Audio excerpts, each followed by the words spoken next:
In 2004, Terrence Hodson and his wife were gunned down. The double execution style homicide that involved police corruption. 6 years later, criminal Carl Williams was bashed to death in jail. I couldn't believe it. I couldn't find out what was going on. The killing struck at the heart of the criminal justice system. I was flabbergasted. I couldn't believe it.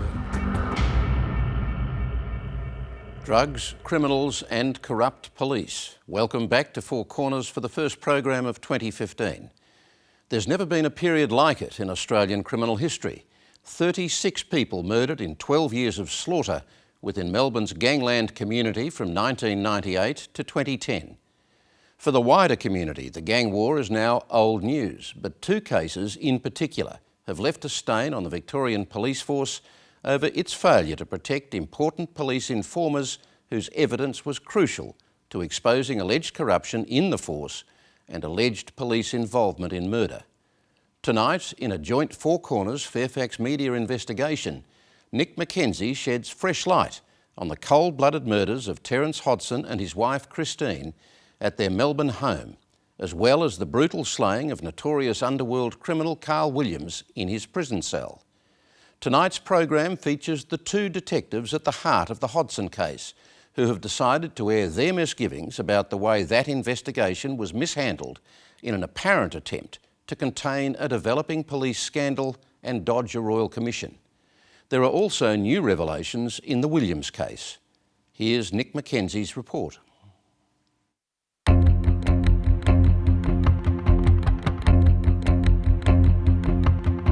In May 2004, a criminal called Terry Hodson was shot dead along with his wife in the most serious murders of Melbourne's bloody gangland war.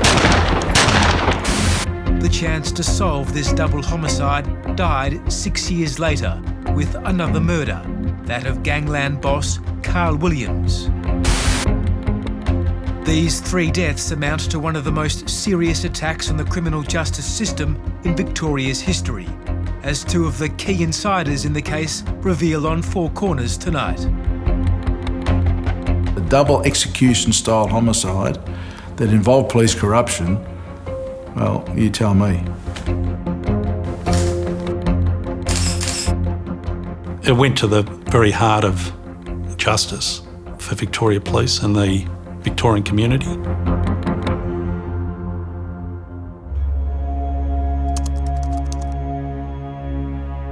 The story begins in September 2003, when one of the force's leading anti-corruption investigators, Murray Gregor, received a phone call. He was told of the arrest of a ponytailed cop over the burglary of a house full of drugs and money. You had millions of dollars worth of drugs subject to a burglary. I thought, here we go. This is going to be an all-nighter to start with. The cop arrested was a drug squad detective, David Michel. Senior Constable Michel was meant to be keeping watch on the house as part of a police surveillance operation, rather than stealing the drugs inside. I'd probably frame it as devastating, and senior members within the drug squad were obviously very upset and concerned about what had actually occurred. Detective David Michel wasn't the only man arrested near the scene of the burglary. Also apprehended was Michel's criminal accomplice. His name was Terry Hodson, and he was an old-school career criminal. He was a drug dealer. Not everybody's occupation as such that most people would go down, but it was a path that he went down. Gregor soon learned that prior to the Oakley burglary, Hodson had been working as a registered drug squad informer. Hodson had been lagging on his mates in the criminal underworld to Michel and Michel's drug squad boss, a detective sergeant called Paul Dale. I didn't know Paul before I became involved in this particular investigation, but from all accounts, and certainly from my experience with him, he's a very likeable sort of person. And he's a person in that you can feel very comfortable and at ease with, and he's someone who is an excellent communicator. Sergeant Paul Dale joined the force aged 19 and earned his reputation dealing with tough old criminals and the up-and-comers in Melbourne's northern suburbs. I was a man that I guess was larger than life when I was a very young detective sergeant running my own crime squad crew. We prided ourselves on working hard and playing hard. I loved it, I lived it, and I was successful at it. After earning his 3 sergeant stripes and working homicide, Paul Dale joined the drug squad. There, Sergeant Paul Dale and Senior Constable David Michel used Hodson as an informer to find out about the activities of some of Melbourne's worst criminals. As an informer, it's probably, one of the riskiest undertakings you can do as a criminal. If you're being identified or outed as an informer, well, obviously the risk is elevated tenfold in relation to you, to your personal safety. As Gregor investigated the Oakley drug house burglary, he received no help from Michelle. But during a meeting at a police station, Gregor sensed that Hodson might be willing to talk. And this is very much just a, if you like, off-a-record chat about trying to lay the situation and what the circumstances were. And Terry, at that stage, gave stronger indications that he was probably prepared to assist myself in the investigation of the matter. And it was certainly at that meeting that Terrence indicated that there were other police involved apart from Meachel. My recollection is that Terry, when asked were there other police involved in the burglary at Dublin Street, Terry indicated with 3 fingers out, placed on the table, which indicated to me that it was a sergeant involved representing 3 stripes. At a later meeting in this park, Terry Hodson began to name names and, in the hope of getting a reduced jail sentence, agreed to become Murray Gregor's star witness in a case against allegedly corrupt police. Gregor knew his challenge lay in keeping Hodson alive so he could testify against the so-called 3-striper, the sergeant allegedly involved in the burglary. Well, he said that it was arranged by Paul Dale and David Meachel. They enlisted Terrence Hodson to become involved in the burglary. The 3 of them were to commit the burglary together, and Terry Hodson would be the person who would move any of the drugs that were stolen from the premises. And basically the proceeds of those drugs sold would come back and be split equally amongst the 3 of them. In late 2003, Gregor moved to charge Paul Dale, David Michel and his star witness Terry Hodson over the Oakley drug house burglary. I was quite satisfied in my mind that Terry Hodson was being truthful in relation to his involvement and the involvement of Paul Dale and David Meachel. But Dale denied any involvement, and he appeared determined to fight the burglary charges when Gregor arrested him. He was calm, he was cool, and he's collected in relation to it. No role at all. No knowledge of it at all. Murray Gregor knew his case against Paul Dale relied on Terry Hodson making it to the witness box alive. But Hodson wasn't certain he would. Terry explicitly told me that he had serious concerns that Paul Dale would be a person capable of killing him, and I certainly took that threat seriously.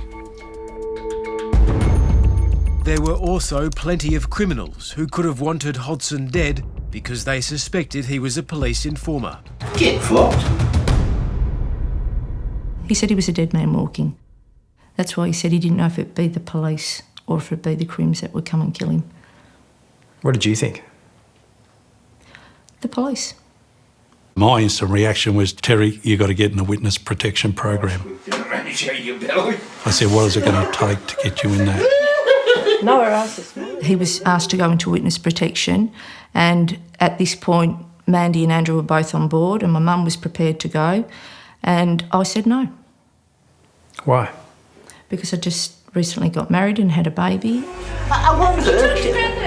I won't hurt you. I just want to. I might just give you a little bit of that. As a proud grandfather, Terry Hodson relished his role as family patriarch and protector of his wife Christine, his children and grandchildren. Thanks for coming. Okay. When Hodson's daughter Nikki refused to enter the witness protection program, Terry Hodson told Murray Gregor that he too would not enter. Because my dad would not leave one of his family members behind. I don't think he could face the fact that if I was living separately, maybe something could have happened to me. I could have been gotten to, and I don't think he could have lived with that. The date. So I suppose the guilt lays upon me. Terry and Christine Hodson's decision to go it alone was just that. In 2004, Victoria Police had no formal system to safeguard informers who did not want to enter the witness protection program, but who were still at grave risk. Murray Gregor instead relied on police technical officers to review Hodson's already well-fortified unit in Melbourne's affluent eastern suburbs. They added some sensor lights and a second security camera, but that was it. Why wasn't there a scheme in place to ensure at the very least the Victoria Police, of its own accord, had regular roving patrols, perhaps had a covert camera in a neighbour's place, other measures? Look, in hindsight, they're things that obviously you would do. At the time, they weren't seriously considered.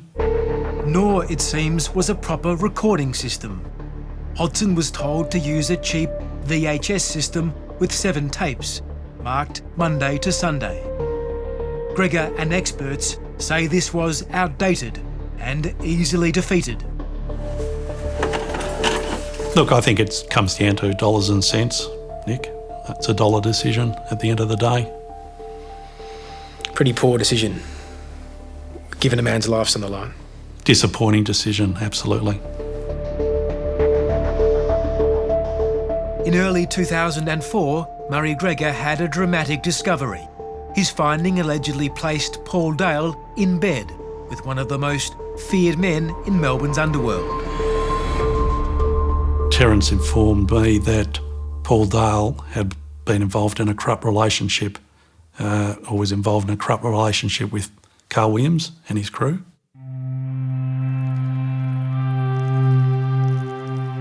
Gregor learned that after 2002, Paul Dale had allegedly begun a corrupt relationship with Carl Williams' crew, just as the drug boss was becoming one of the most prolific murderers in the underworld.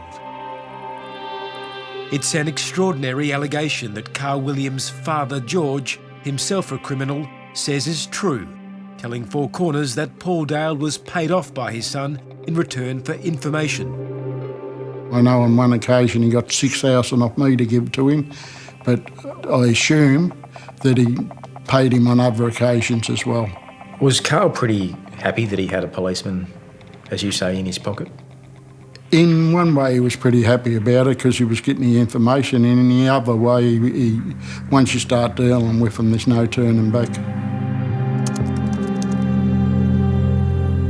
Murray Gregor says that Hodson told him that in early 2003, Paul Dale had asked Hodson to find out the location of Carl Williams' enemy, criminal Jason Moran, who Williams was hunting. He was seeking the location of Jason Moran. Gregor says Hodson also alleged that Paul Dale said he could help organise underworld murders if he was paid enough. This was one of several untested allegations that Dale would later deny. But Gregor knew the extraordinary corruption claims needed to be investigated and either proven or dismissed. Hodson was alleging that Paul Dale was seeking opportunity and work to murder somebody. To work as a hitman? Yes. This is at sort of the height of the gangland killings. What was your reaction, given the scale of those allegations, to those allegations? Well, I nearly fell off my seat. It was extremely serious. So I was very eager to collect as much information as I could. The claim that Paul Dale was working with Carl Williams' crew was the most serious allegation of the gangland war. It must have greatly alarmed the force's most senior police. It should have also prompted a major investigation into the extent of the pair's relationship. Was it investigated thoroughly? Not to my knowledge, no. Should it have been? Yes. Gregor told his superiors about the fresh Dale corruption allegations, believing they should be probed by a major task force. Well, it allows you to undertake more extensive inquiries, it allows you to speak to more people, it allows you to collect various aspects of intelligence which might be located elsewhere within the law enforcement community. And you had none of that? No. While there would be no task force to target Paul Dale, the allegedly corrupt cop was able to find his own police to work for him. There were a number of senior police members which were very close to Paul Dale and acting as conduits of information. Who was investigating them? No one. Murray Gregor was not only badly undermanned, he was also in the dark. Unbeknown to Gregor, organised crime investigators were separately tapping the phones of Carl Williams and his crew to implicate them in gangland killings. These phone taps recorded Paul Dale reaching out to Carl Williams, and years later they would become a critical piece of evidence. I told Carl the next day that I had a phone call and he found out it was Paul Dale that rang him, and he told me he phoned Paul Dale and said he'd catch up with him. That sort of information would have been crucial in relation to my investigation and obviously the protection of Terrence Hodson. Sometime after these phone calls, George Williams alleges he drove his son to a meeting in Melbourne's outer north. A police tracking device on George Williams' car recorded it stopping not far from a building site where Paul Dale was working while suspended from the force. I see this blue four-wheel drive behind me, and Carl said, pull over. I pulled over, it pulled up beside me. I seen it was Paul Dale. Carl hopped out the car, hopped in with Paul Dale. He done a U-turn, and it was a vigorous U-turn. He hit some big rocks and that and just kept on driving. George Williams says that after this meeting, his son Carl was tight-lipped, but told him Dale had discussed problems he was having with a certain criminal. Well, I took it to mean Hodson. Terry Hodson? Yes. Murray Gregor knew none of this back in 2004, but after Hodson reported that someone had breached his home security system, Gregor's fears increased. Certainly there was a sensor which was located halfway down the driveway towards Terry's unit, which was located at the back of the block, and that sensor unit had been moved, which to me rung alarm bells. And I approached Terry. I recall him saying, "Murray, it started." He said, "I'm a dead man walking."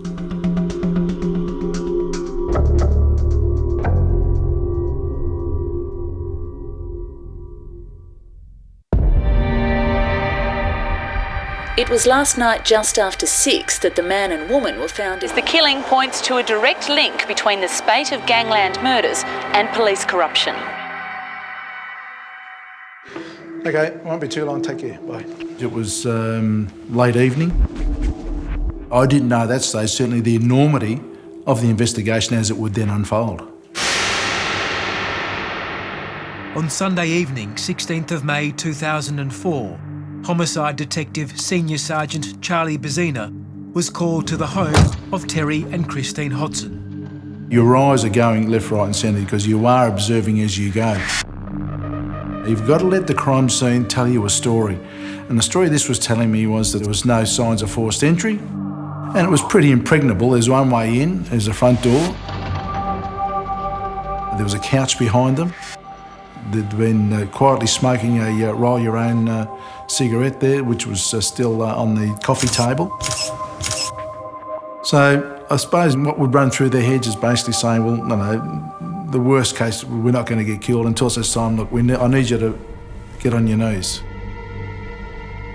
And I think that's when the crunch would have come, and they would have realised, we're off here, we're going to get killed.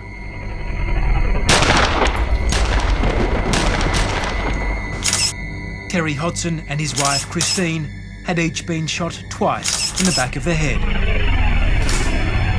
The casings were placed on the body. The brazenness of just picking up the empty shell and placing it on a body. Why bother doing that? That shows to me calm, cool, collected. We're looking at a hired gun. No two ways about it. I immediately thought that this was a reprisal for him giving evidence against police. So, yeah, I was obviously very bitterly disappointed about the circumstances of it, and I understood the likely ramifications that the case against Paul Dale would fall away as a result of those murders.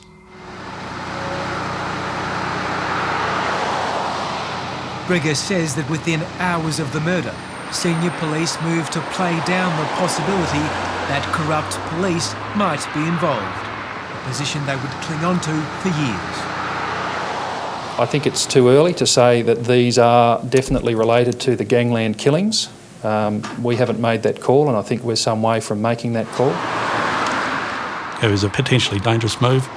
I think that set in motion the approach that they undertook in relation to the investigation, the murders, and that there was a reluctance to put the resourcing or elevate it to a level which indicated that, there's likely to be police corruption or involvement in the murders. What should have happened? Well, there should have been immediately an independent task force put together in relation to the matter. I felt very strongly that police were involved in the murders and that should be a priority focus. But there would be no task force, and the case was assigned to homicide detective Charlie Bezzina. He says his first concern with the case involved the security measures police had provided Hodson. The killer had found the VHS recording system and stole the tape recording his entry into the house. And it was so obvious. You could see the video recorder once you went into the house. All these tapes were marked Monday, Tuesday, Wednesday, Thursday, Friday, and the Sunday one was missing. So obvious, but, again, ineptness. At any time, if equipment is required, people only have to make application, provide the justifications for the equipment, and it will be funded. From memory, I think it comes down as a cost issue. But again, it bewildered me again. Well, hang on a minute. Here you have an informer giving you information, and he'd already made a statement to the ethical standards people about involvement of certain police in allegations of corrupt doings. And then why not go above that and say, well, no, this is not a normal run-of-the-mill. This is something that's more intrigued and more involvement, that this guy's got the potential to blow it wide open. Here we are standing over his body now. Within hours, Bezzina had decided to arrest and question Paul Dale, as well as begin investigating a number of other suspects who could have wanted Hodson dead. I, as an investigator, look at it and say, why would someone want to kill these people? And the obvious thing was, well, they're police informers. So you start looking at other criminals. which is obvious. But because there's a police corruption involvement, again, it throws it wide open that it could be one of our own. Paul Dale had a strong alibi that he didn't shoot the Hodsons himself. But soon Charlie Bezzina learned something very disturbing. Secret police files on Hodson's work as a police informer had been stolen from the drug squad in the hours after the botched Oakley drug house burglary. Prior to Hodson's murder, these files had been leaked to the very criminals Hodson had been lagging on, putting him in grave danger. There are a whole series of possible explanations as to how that information may have found its way into the public domain. And until we've had a chance to work through all of that, and that will take us some time, I'm not in a position to say that the information the ABC say they have seen is from a confidential police document or not. It certainly created a massive issue for the Victoria Police in itself, the fact that this information had got out there at the hands of clearly police, because there's nowhere else, no criminals don't have access to it. The most obvious you would think there is Paul Dale and Michel. They're the obvious ones to look at. Were you pretty much certain that whoever leaked those police files wanted Terry dead? Oh, that's certainly one conclusion I come to, absolutely. That would be probably the main one, yeah. To head off calls for a royal commission, the Victorian government announced that famed Queensland police corruption buster Tony Fitzgerald would travel to Victoria to investigate the leaked Hodson files. And I just waited day after day and never set eyes on Tony Fitzgerald, never spoke to him, he never rang me, and he then went back, and that was it. And again, I was bewildered about, well, what was that all about? What was the purpose of bringing Tony Fitzgerald down? I think he was down there probably less than a week.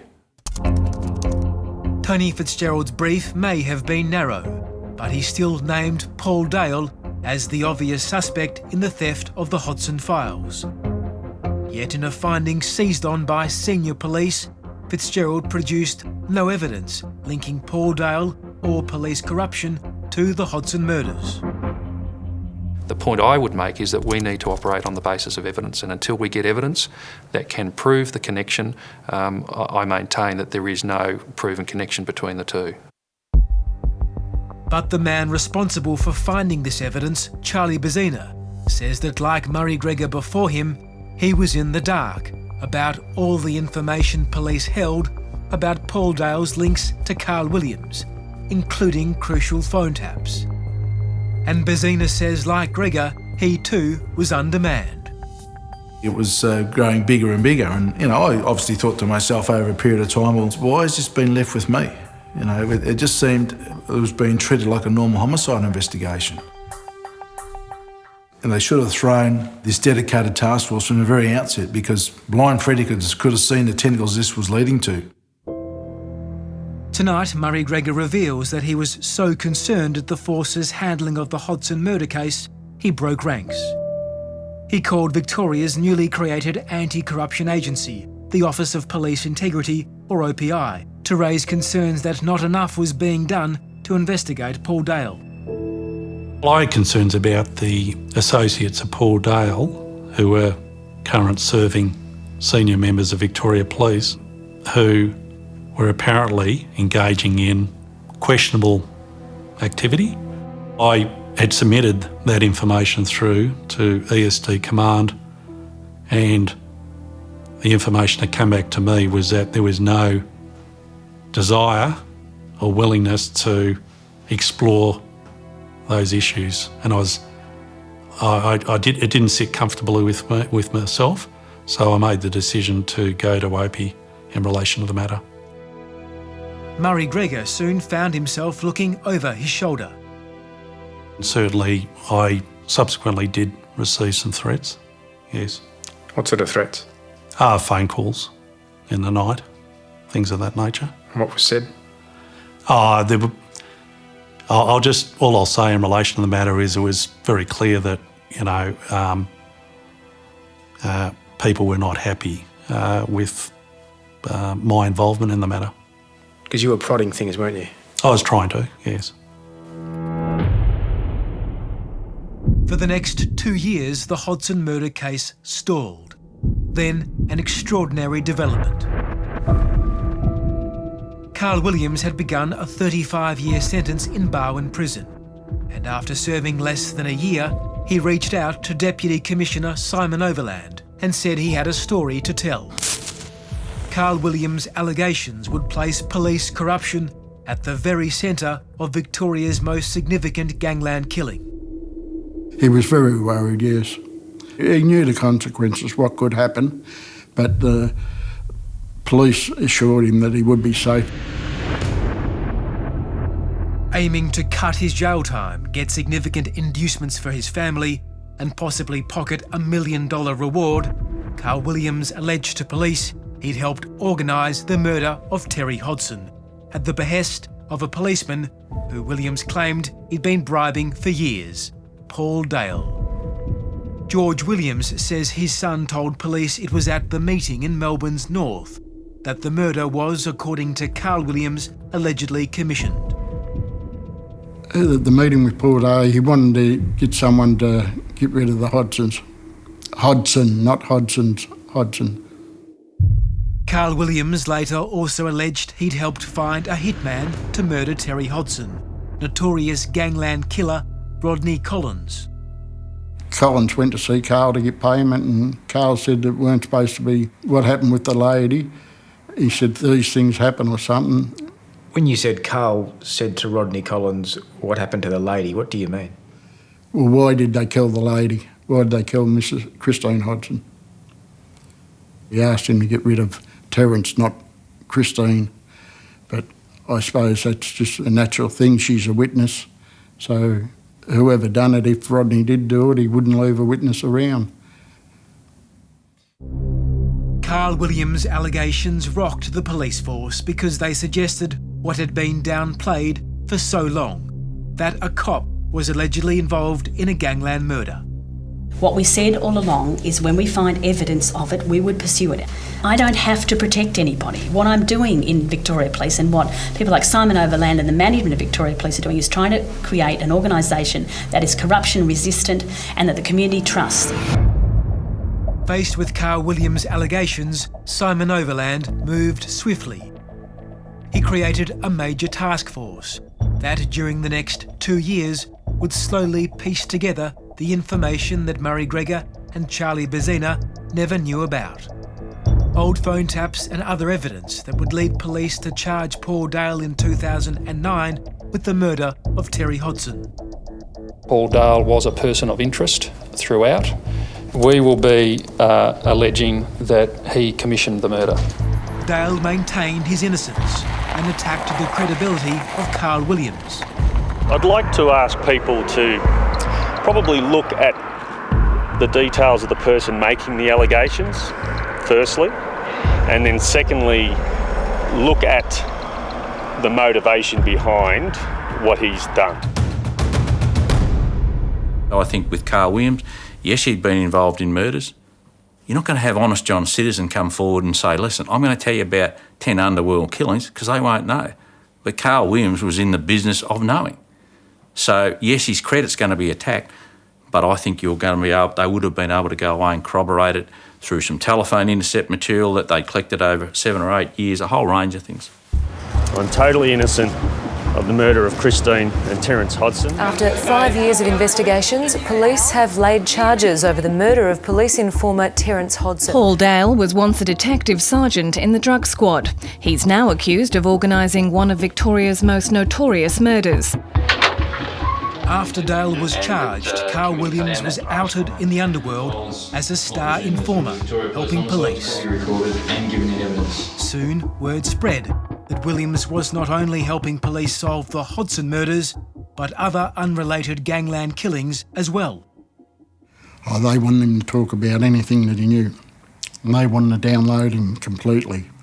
What are we talking about? The underworld goings on. The murders? The murders, yes.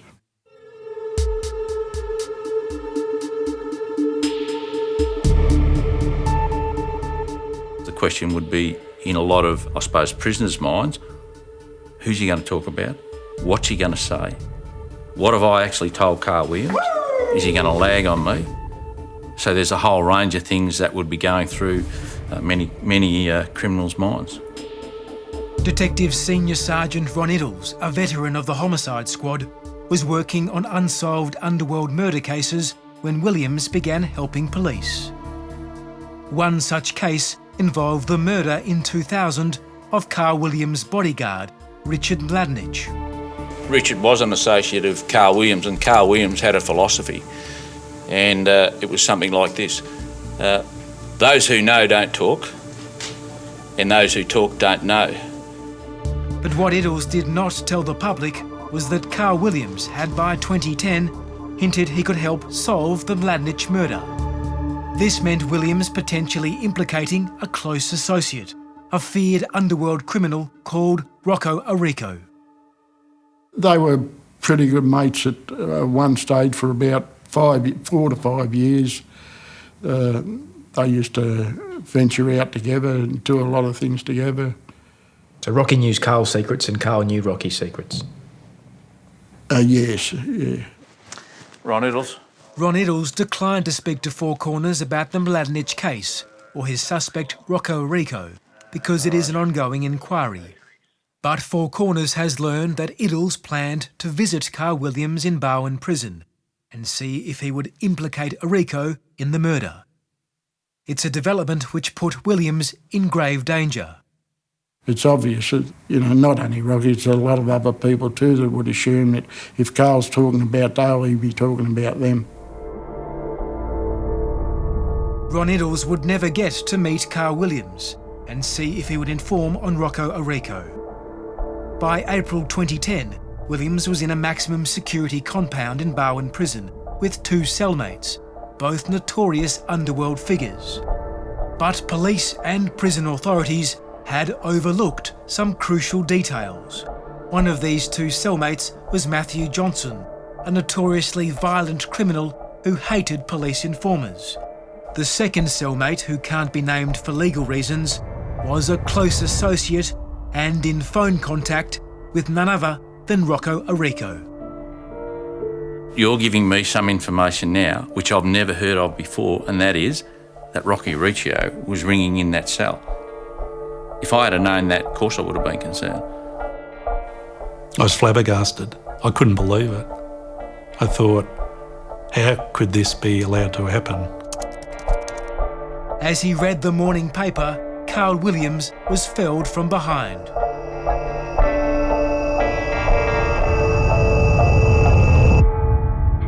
Ten minutes after Johnson murdered Williams, the second cellmate, who was Rocco Arrico's friend, phoned Arrico with the news.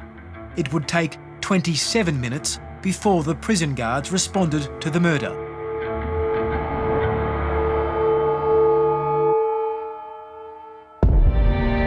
Police said Carl Williams was bashed by a fellow prisoner at 12:50 p.m, but an ambulance wasn't called for about 30 minutes. I don't want to speculate or comment about that. As far as we were aware, there was nothing that was giving us concern. Carl Williams murdered, a violent end to a violent life. It would be many An more extra hours $1 billion, before but Carl's still no father, deal George, on the was Rudd told health plan. what had happened. Carl Williams has met a violent death in prison. I think I rang the prison on 4, 5, 6, I can't recall how many times. They said, no, everything's all right, we'll talk to you later. By this time it was all over the news, and half of Victoria or half of Australia knew what was going on, and I just couldn't.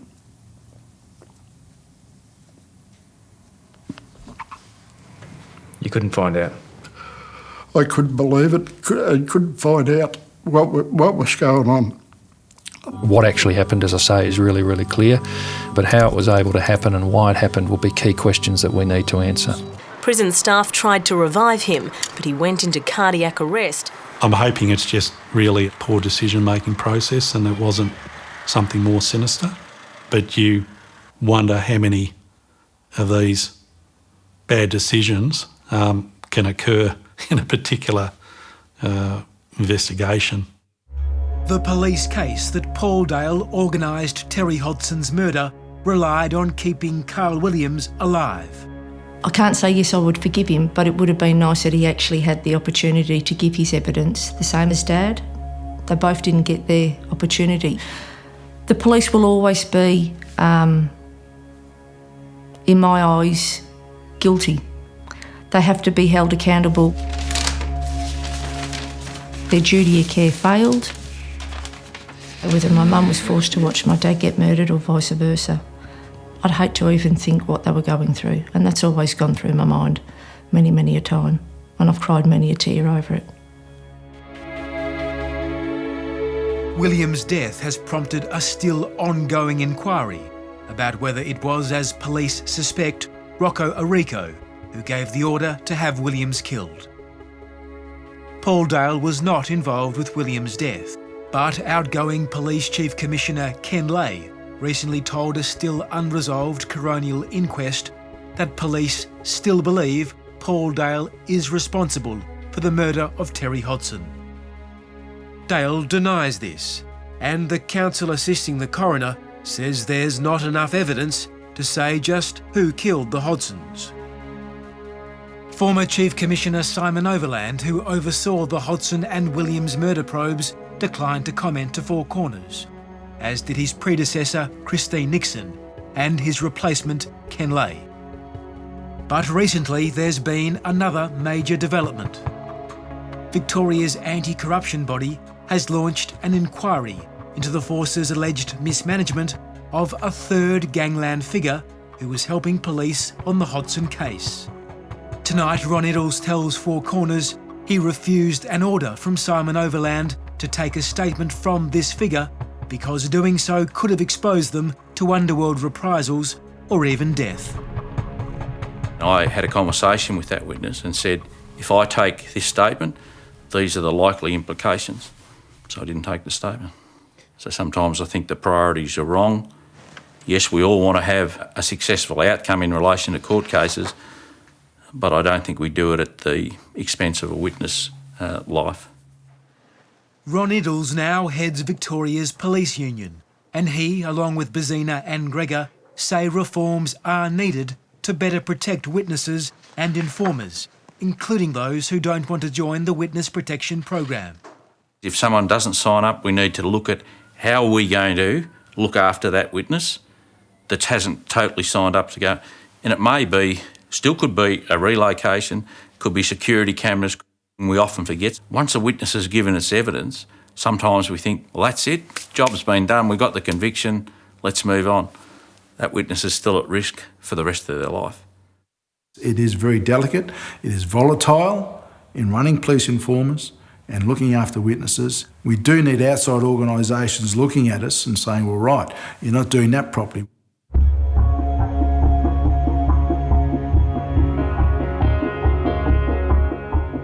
Today, Paul Dale lives in regional Victoria, near the small town where he grew up. He views himself as one of the greatest victims of this still unresolved ordeal. If I didn't do it, I'm here to tell people I didn't do it. I've written my book for people to read so that they can read what happened to me and the reasons, or what I can only suggest are the reasons that those things happened to me.